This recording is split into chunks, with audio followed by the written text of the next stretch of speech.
গোচৰ ৰুজ কৰিছোঁ বিৰোধী দলৰ দলপতি দেৱব্ৰত শইকীয়া ডাঙৰীয়াৰ ওপৰত, শিৱসাগৰ সমষ্টি বিধায়ক অখিল গগৈৰ ওপৰত আৰু অসম প্ৰদেশ কংগ্ৰেছৰ সভাপতি ভূপেন বৰাৰ ওপৰত যি তেওঁলোকে মিছা অভিযোগ আনিছে তাৰ ওপৰত আমি ডিফামেশ্যন কেছ মূলতঃ কি আছে আপোনাৰ গোচৰটো? তেওঁলোকে যিটো মিছা অভিযোগ আনিছে আৰু তেওঁলোকে মিছা অভিযোগৰ যোগেদি সাম্প্ৰদায়িক সংঘৰ্ষ সৃষ্টি কৰা যি পৰিৱেশ সৃষ্টি কৰিছে তাৰ ওপৰত আমি গোটেইখিনি ৰাখিছোঁ আৰু 4টা বজাত আমি প্ৰেছ মিটো ৰাখিছোঁ। এইটো যে সম্পূৰ্ণ তেওঁলোকে ভুল তথ্যৰে গোটেইখিনি যে ৰাইজৰ আগত দাঙি ধৰিছে সেইখিনি আমি গোটেইখিনি প্ৰমাণিত কৰি দিম। গোটেই বিষয়টো দুটাকৈ যি ভিডিঅ' ইয়াৰ পৰা যিহেতু এটা প্ৰচাৰ চলিছিল আৰু সেই ভিডিঅ'টো গোটেইটো আপোনাৰ নিৰ্দেশতে কৰা হৈছিল, আপোনাৰ নিৰ্দেশতে মাৰপিট হৈছিল বুলি দুটাকৈ গোচৰ ইতিমধ্যে ৰুজু হৈছে আৰু তাৰপিছত বহুতে অভিযোগো কৰিছে যে আপুনি একেবাৰে নিমাতে আছে, কোনো ধৰণৰ প্ৰতিক্ৰিয়া দিয়া নাই।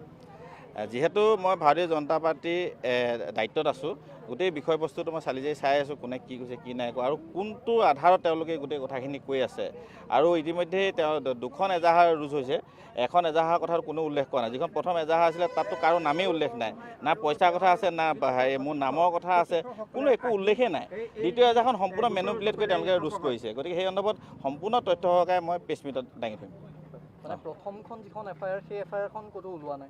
প্ৰথমখন FIR যিখন তেওঁলোকে তাত দিছিলে সেই FIRখনত মোৰ নামো নাই, তাত কোনে কি কয় পইচাৰ কথাও নাই। তাত সম্পূৰ্ণভাৱে লিখা আছে যে তেওঁলোকে 1.5 মাহে হৈছিলে ইয়াত অহা আৰু তাৰপিছত সম্পূৰ্ণ মেনুপুলেট কৰি মেলি আৰু এখন এজাহাৰ দিছে আৰু এজাহাৰ দিয়াখনত আমি ৰহস্য গোন্ধ পাইছোঁ আৰু এইখিনি সম্পূৰ্ণ তথ্য সহকাৰে আমি দাঙি ধৰিম। এতিয়া কাৰ বিৰুদ্ধে দিয়া হ'ল গোচৰ? আমি বিৰোধী দলপতি দেৱব্ৰত শইকীয়াৰ ওপৰত দিছোঁ, আমি শিৱসাগৰ সমষ্টিৰ বিধায়ক অখিল গগৈৰ ওপৰত আৰু কি কয় ভূপেন বৰাৰ ওপৰত। প্ৰশ্নটো হৈছে যে 24 তাৰিখৰ ৰাতি যি ভিডিঅ' শ্ৰমিকক প্ৰহাৰ কৰা ভিডিঅ'টো দেখুওৱা হৈছে সেইটো আপোনাৰ প্ৰৰোচনাত হৈছে বুলি কোৱা হৈছে। 15 লাখ টকা দিবলৈ থকাৰ বাবে পইচা নিদি খেদি পঠোৱা বুলি কোৱা হৈছে। এই সম্পূৰ্ণ বিধানসভাতো এই কথা বতৰাবিলাক ওলাইছে। সামগ্ৰিকভাৱে গোটেই বিষয়টো কি বুলি ক'ব? তাৰমানে প্ৰথম এখন এজাহাৰ দিছিলে, প্ৰথম এজাহাৰখনত কোনো ধৰণৰ তেনেকুৱা মোৰ কথা বা পইচা দিয়াৰ কথা বা সাম্প্ৰদায়িক সংঘৰ্ষৰ একো কথাই উল্লেখেই নাই। আৰু তাৰ দ্বিতীয় দিনা আৰু এখন এজাহাৰ দিছে আৰু সম্পূৰ্ণ এখন তেওঁলোকে এক পৰিকল্পিতভাৱে তেওঁলোকে এজাহাৰখন দিছে। তাত তেওঁলোকে বন্দুক বাৰুদৰ কথা কৈছে। প্ৰথম এজাহাৰখনত তেনেকুৱা বাঁহৰ কিবা আৰু বেতৰ মাৰিয়ে মাৰিছে বুলি কৈছে, কিন্তু সম্পূৰ্ণ দ্বিতীয় এজাহাৰখনত বন্দুকৰ পৰা আদি কৰি তৰোৱাল আদি একদম চব কথা লিখি দিছে। আৰু এই ধৰণে যিধৰণে একদম সম্পূৰ্ণ পৰিকল্পিতভাৱে গোটেই বিষয়বস্তুটো আচলতে উলিয়াই দিয়া হৈছে। যিহেতু আমাৰ শিৱসাগৰ জিলাৰ যিখিনি জাতি জনগোষ্ঠী আছিলে, 30টা জাতি জনগোষ্ঠীয়ে আমাৰ বজাৰ আৰু আমাৰ পথাৰৰ উদ্দেশ্যে খিলঞ্জীয়া অস্তিত্ব ৰক্ষা যি সংগ্ৰাম শিৱসাগৰৰ পৰা আৰম্ভ কৰিছিলে, এই সংগ্ৰামখন সম্পূৰ্ণ বিপথে পৰিচালিত কৰিবৰ কাৰণে এই ধৰণৰ তেওঁলোকে পৰিকল্পিত পৰিৱেশ সৃষ্টি কৰিছে। পৰিকল্পনা নেতৃত্বত কোন আছে এইখিনি মই প্ৰেছ মিটত ক'ম দাদা। তথাপিও এতিয়া অকণমান জনাটো ভাল। নাই, আমি গোটেইখিনি তথ্য সহকাৰে দিম। আমি তথ্য নিদিলে হয়তো আধৰুৱা হৈ যাব, যিহেতু আমি সম্পূৰ্ণ তথ্য সহকাৰে গোটেই কথাখিনি আমি 4টা বজাত প্ৰেছ মিটত মানে গোচৰ আপুনি যি 3গৰাকী ব্যক্তিৰ বিৰুদ্ধে দিছে, অখিল গগৈ শিৱসাগৰৰ বিধায়ক, তেওঁলোকৰে পৰিকল্পনা, সেইখিনি আমি তথ্য সহকাৰে দিম। দেৱব্ৰত শইকীয়াই এইখিনি কথা কৈছে, দেৱব্ৰত শইকীয়াই ইমান কথাখিনি কৈছে, ইমান জোৰে জোৰে কৈছে, যি সময়ত অসমৰ সাম্প্ৰতিক পৰিস্থিতিৰ ওপৰত তেওঁলোকে বিধানসভাত যি ধৰণে ৰোল প্লে কৰিব লাগিছিলে, এই গোটেই বিষয়বস্তুখিনি ফালৰ পৰা ফালৰি কাটি আহি ডিঙত যি ধৰণে নাবালিকা কিশোৰীক ধৰ্ষণ কৰা হ'ল, এই কথাখিনি তাত স্থান নাপায়। সম্পূৰ্ণ গোটেই কথাটো ফালৰি কাটি আহি তেওঁলোকে শিৱসাগৰ কেন্দ্ৰিক কৰি এই গোটেই বিষয়টো উত্থাপন কৰিছে। গতিকে মই গোটেইখিনি তথ্য ৰাজনৈতিক উদ্দেশ্য প্ৰণোদিত, সম্পূৰ্ণ ৰাজনৈতিক উদ্দেশ্য পৰিণত হৈ গোটেই কথাখিনি কোৱা হৈছে। আৰু ভূপেন বৰাটো আগবাঢ়ি একো নাজানে, মাজতে আহি সোমাই দিছে।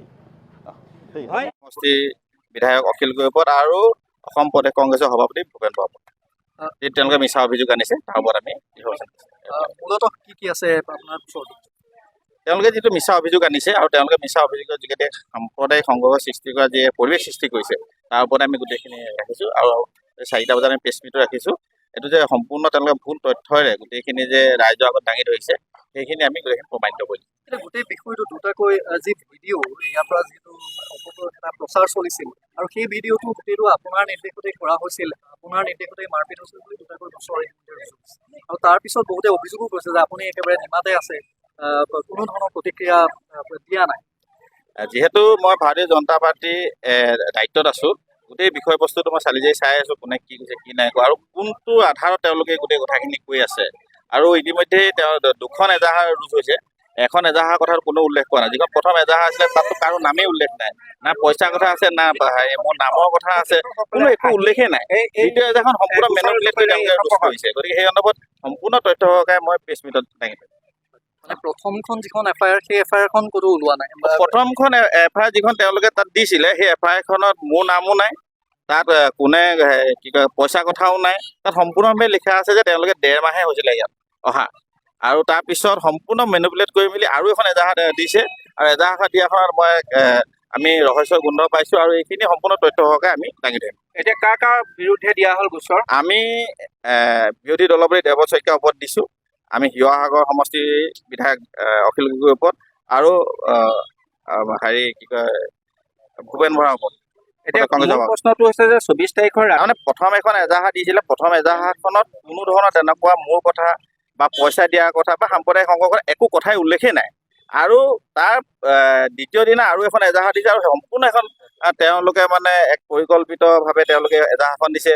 তাত তেওঁলোকে বন্ধুক বাৰুদৰ কথা কৈছে। প্ৰথম এজাহাৰখনত তেনেকুৱা বাঁহৰ কিবা আৰু বেতৰ মাৰিয়ে মাৰিছে বুলি কৈছে, কিন্তু সম্পূৰ্ণ দ্বিতীয় এজাহাৰখনত বন্ধুকৰ পৰা আদি কৰি তৰোৱাল আদি একদম চব কথা লিখি দিছে। আৰু এই ধৰণে যিধৰণে একদম সম্পূৰ্ণ পৰিকল্পিতভাৱে গোটেই বিষয়বস্তুটো আচলতে উলিয়াই দিয়া হৈছে। যিহেতু আমাৰ শিৱসাগৰ জিলাৰ যিখিনি জাতি জনগোষ্ঠী আছিলে, 30টা জাতি জনগোষ্ঠীয়ে আমাৰ বজাৰ আৰু আমাৰ পথাৰৰ উদ্দেশ্যে খিলঞ্জীয়া অস্তিত্ব ৰক্ষা যি সংগ্ৰাম শিৱসাগৰৰ পৰা আৰম্ভ কৰিছিলে, এই সংগ্ৰামখন সম্পূৰ্ণ বিফলে পৰিচালিত কৰিবৰ কাৰণে এই ধৰণৰ তেওঁলোকে মানে পৰিকল্পিত পৰিৱেশ সৃষ্টি কৰিছে। পৰিকল্পনাৰ নেতৃত্বত কোন আছে? এইখিনি মই প্ৰেছ মিটত কম দাদা। তথাপিও এতিয়া অকণমান জনাটো ভাল। নাই, আমি গোটেইখিনি তথ্য সহকাৰে দিম। আমি তথ্য নিদিলে হয়তো আধৰুৱা হৈ যাব, যিহেতু আমি সম্পূৰ্ণ তথ্য সহকাৰে গোটেই কথাখিনি আমি 4টা বজাত প্ৰেছ মিটত মানে গোচৰ আপুনি যি তিনিগৰাকী ব্যক্তিৰ বিৰুদ্ধে দিছে, অখিল গগৈ শিৱসাগৰৰ বিধায়ক, তেওঁলোকৰে পৰিকল্পনা। সেইখিনি আমি তথ্য সহকাৰে দিম। দেৱব্ৰত শইকীয়াই এইখিনি কথা কৈছে, দেৱব্ৰত শইকীয়াই ইমান কথাখিনি কৈছে, ইমান জোৰে জোৰে কৈ আছে, যি সময়ত অসমৰ সাম্প্ৰতিক পৰিস্থিতিৰ ওপৰত তেওঁলোকে বিধানসভাত যি ধৰণে ৰোল প্লে কৰিবলৈ আহিলে, এই গোটেই বিষয়বস্তুখিনি ফালৰ পৰা ফালৰি কাটি আহি ডিঙত যি ধৰণে নাবালিকা কিশোৰীক ধৰ্ষণ কৰা হ'ল, এই কথাখিনি তাত স্থান নাপায়। সম্পূৰ্ণ গোটেই কথাটো ফালৰি কাটি আহি তেওঁলোকে শিৱসাগৰ কেন্দ্ৰিক কৰি এই গোটেই বিষয়টো উত্থাপন কৰিছে। গতিকে মই গোটেইখিনি তথ্য মানে ৰাজনৈতিক উদ্দেশ্য প্ৰণোদিত, সম্পূৰ্ণ ৰাজনৈতিক উদ্দেশ্য পৰিণত হৈ গোটেই কথাখিনি কোৱা হৈছে। আৰু ভূপেন বৰাই আগবাঢ়ি একো নাজানে, মাজতে সেইখিনি সোমাই দিছে।